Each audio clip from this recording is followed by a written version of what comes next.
பெண் குழந்தைகளுக்கு கருப்பை வளர இன்னைக்கு பார்த்தீங்கன்னா, பெண் குழந்தைங்களுக்கு கருப்பையே இல்லைன்றாங்க. பெரிய கிரிக்கெட் பிளேயரா இருக்கு. என் பொண்ணுக்கு போய் எக்ஸ்ரே எடுத்து பார்த்தேன். கர்ப்பப்பையவே காணோன்னு. ஏன்னா குழந்தையிலேருந்தே கருப்பை இருக்கும். ஏன் இல்லைன்னா, இன்னைக்கு சாப்பிட்ற உணவுகள் உணவுகள் துரித உணவுகள், விதை இல்லா பழங்கள் இது மாதிரிலாம் சாப்பிடவே கூடாது. விதை இல்லைன்னா அது மட்டமானது. குப்பைக்கு கூட ஆகாதது தான் விதை இல்லாதது. விதையோட குப்பையில போட்டு பாருங்க, அது முளைக்கும். முளைக்காதது எதுக்கு? அதே மாரி தான் நம்ம கருப்பைய காப்பாத்தணும்னா, குழந்தையிலிருந்தே நம்ம செய்றோம். நம்ம பார்த்தீங்கன்னா, 30 நாளைக்கு 30 வகையான மூலிகை ஊத்துவாங்க அந்த நாள்ல. இன்னைக்கு அதெல்லாம் யாருமே செய்யறதே கிடையாது. ஆனா, இத நம்ம நிகழ்ச்சிய பார்த்துட்டு ஒரு பெண்மணி அமெரிக்காலருந்து இங்க தங்கியிருந்து ஊத்திட்டு போயிருக்காங்க. அப்போ அவங்க எவ்வளவு அது பார்த்துருக்காங்கன்னு பாருங்க. ஏன்னா, எவ்வளவுதான் தடுப்பூசி போட்டாலும் இது மாரி வேலை செய்யுதோ என்னமோ அது தெரியாது. ஆனா, இது கண்டிப்பா நல்லா வேலை செய்யும். இதுல முக்கியமா ஏலக்காய், கருவேப்பிலை,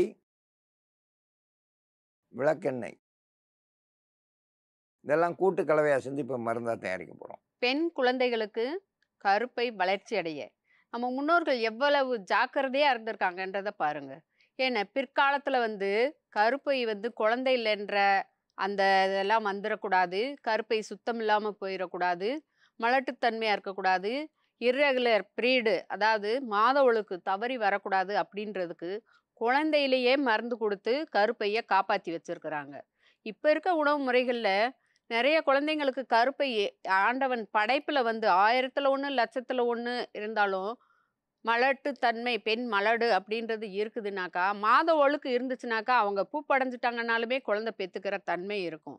ஆனா யாரோ ஒருத்தருக்கு தான் கருப்பை இல்ல அப்படின்றத நம்ம கேள்விப்பட்டிருக்கோம். ஆனா இப்போ நிறைய பெண் குழந்தைங்களுக்கு கருப்பை ஒட்டிக்கிருச்சு, அதனால வளர்ச்சி அடையல, அதனால கல்யாணம் பண்ணி கொடுக்க முடியுமோ என்னமோன்னு நிறைய தாய்மார்கள் தகப்பெல்லாம் எக்ஸ்ரே எடுத்துட்டு ரொம்ப வருத்தப்பட்டு சொல்றாங்க.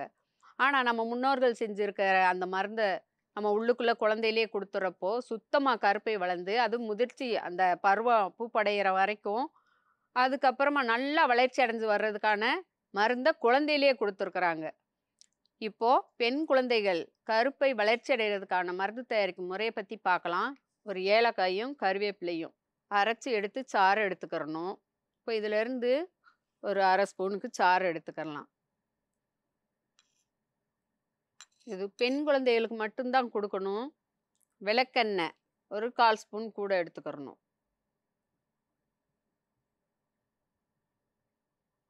விளக்கெண்ணெயும் மூலிகை சாறையும் நல்லா ஒன்று சேர்த்து கலந்துடணும். இப்போ இதை நெய் விளக்கில் முறிச்சு எடுக்கணும். இப்போ நல்லா சூடு பண்ணிட்டோம், எண்ணெயை முறிச்சு எடுத்துடலாம்.